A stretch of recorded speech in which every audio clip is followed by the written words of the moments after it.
Hey, welcome back to the channel. I'm Mike at Northwest School of Fly Fishing, the old fish hobo. I'm here on the South Fork Boise River, and I get a lot of questions in fly fishing. Obviously, a fly fishing school and a guy that teaches fly fishing. And since I've put a lot of videos on YouTube, I'm getting a lot of questions about the gear that I use. In my case, I use a sort of wading belt with a attached pack to it, and that's not so much their questions is what's in my bag. So really, what's in my bag? So what we want to do is I want to tell you what I take fly fishing. So I've had almost 60 years of fly fishing, and it changes what I carry from time to time. And we all carry stuff in our fly fishing vest or our sling packs or parachute packs, however we carry it. And I don't think there's two fly fishermen that carry the same stuff. So I've never thought that really that much about it, but heck, if it's going to help you, then let's take a look at what's in my bag. Hey, welcome back. I'm here at the shop, and I thought this would be a better spot for me to really go into the details of what's in my bag. But before I do that, there is one thing that is separate from my bag that makes the bag relevant to me, and that is my lanyard. So typically, every time I go fishing, I'm using this bag and this lanyard. So let's first talk about the exterior things to what's in my bag. So in conjunction with the bag, I have everything I need to use while I'm on the water that I don't have to search for in a bag or in my vest or in my day pack or sling pack or whatever I may be having, and that's on my lanyard here. I'm able to remove the hook from the trout. I'm able to add and cut my tippet for flies. I'm able to quickly add tippet, and then and probably the most important thing is I'm able to add both a liquid and a dry fly float right here in my hand. So just grab the fly and I have it right here. These are the things that I like to have it close at hand. Now, no two anglers are the different. We're all different. We all carry our stuff differently. We always carry different stuff. But the questions I always get is, what's in your bag? What's in your bag? So I'm going to get to that point. Other exterior things I have to my bag is I have a wading staff with a cork handle, and it's got me out of a lot of trouble. I don't use it all the time, but it's there when I need it. Certainly when I'm crossing rivers or moving into a deeper location. And the second thing on my bag is a landing net, and this one I just use a regular clip to it. It has a trigger right here. I just trigger it, and it pops out. And when I'm all done with it, it has a magnetic that resets the trigger, and that's my bag. These are the external things of my bag. Now, this is just a wading belt that made by Fish Pond. I like the wading belts because they're very wide and comfortable, and they fit high on my hip. And I just have attached to that just a bag that I found in the Army Navy store, and that's just connected to the wading belt by 2 D-rings, and of course straps over, and I can move it whenever I want to get into it. So the bag itself really consists of 3 compartments. You have 2 on the side, 1 in front, and 1 in the deep pocket right here. And what I use this deep pocket for is I just use it to keep my flies in there.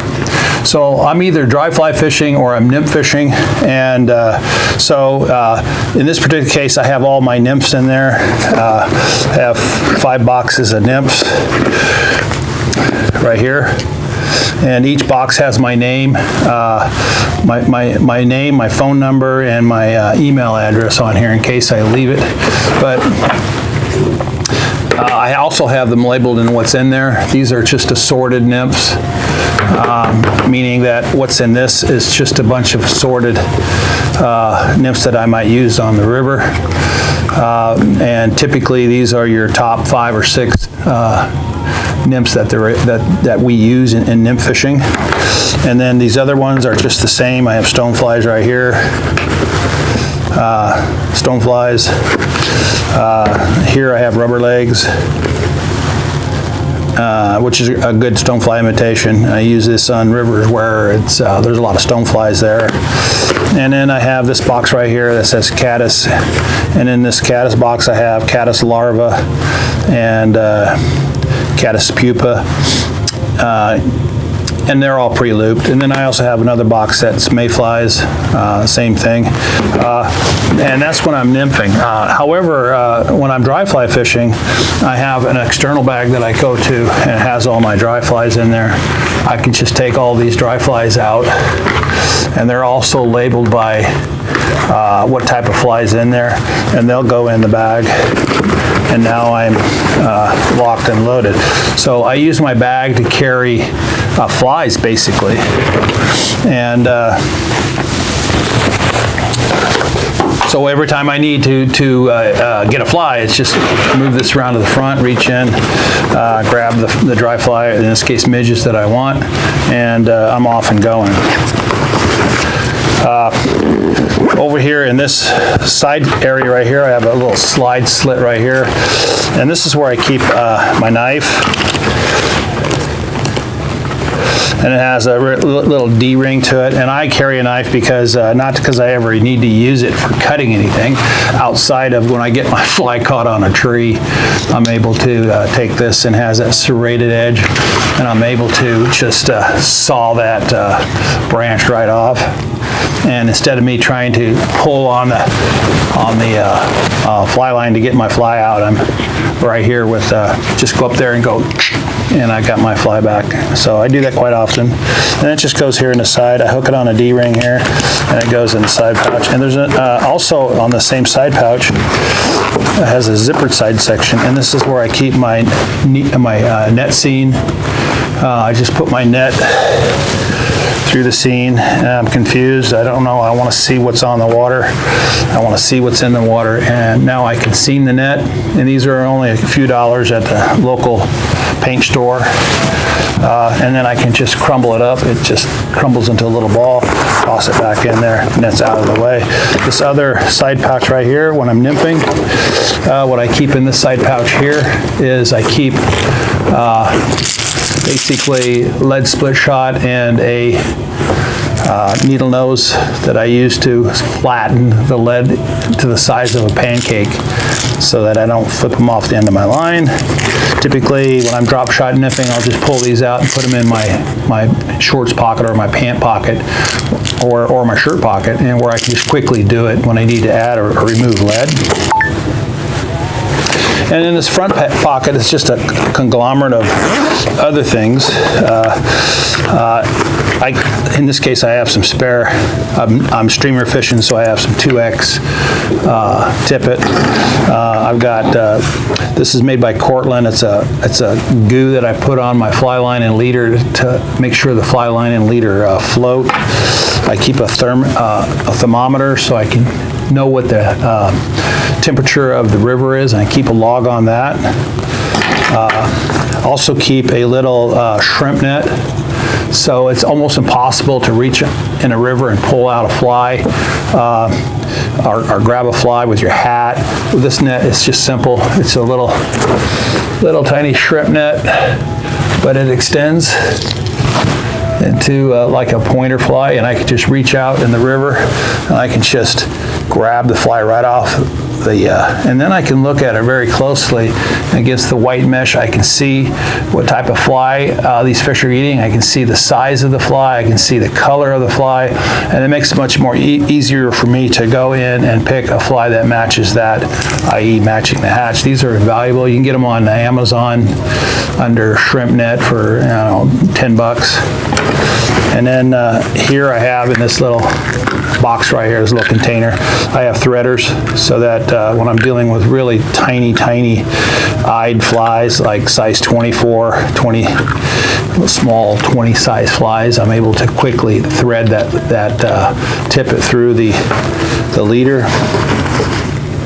And I have more hard silicone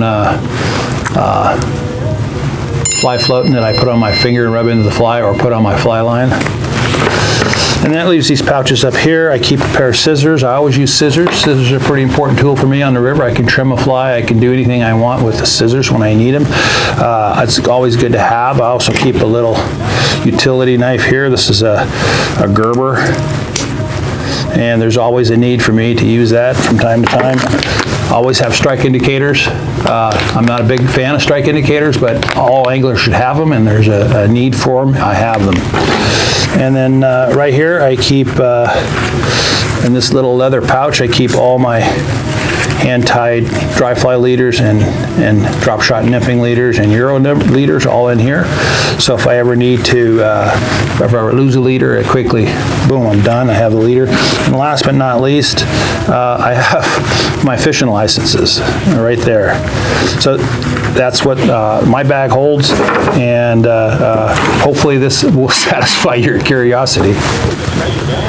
Well, it looks like a lot of stuff, but it compacts into this little pack, and it makes it comfortable. It's light, and I can move around the river a little bit. But it has everything I need that I've needed over the years, nearly 60 years of fly fishing this year. And I have had plenty of time to condense it down to things that I like. However, we're all different. You can find an exception to everything in fly fishing, and I'm not, the curiosity of what's in my bag, now you all know that are interested. For those that could care less, you might find a nugget here. Something that you go, oh yeah, that makes sense. You know, I never thought of doing this or that. And certainly the knife is a good example of that. I can't ever recall using a knife, needing a knife, yet I see guys carrying them all over. However, I can see a tremendous need for a knife when my flies are caught in a bush, up in a tree or something, and I can't get to it. I can just barely bend that tree down just enough to just take that razor sharp, serrated edge and go whap. And now I'm just taking off. I've saved my fly. I don't have to tie a new fly on. I simply put the knife away, dry off my fly, and I'm back fishing again. So for you guys that are new out there to fly fishing, hopefully there's something here that gives you an idea of what direction you should go in, or for all you fish hobos like me, hopefully there is a nugget or two here that'll make sense to you. So in that case, hopefully somewhere down the road, I'll see you on the river.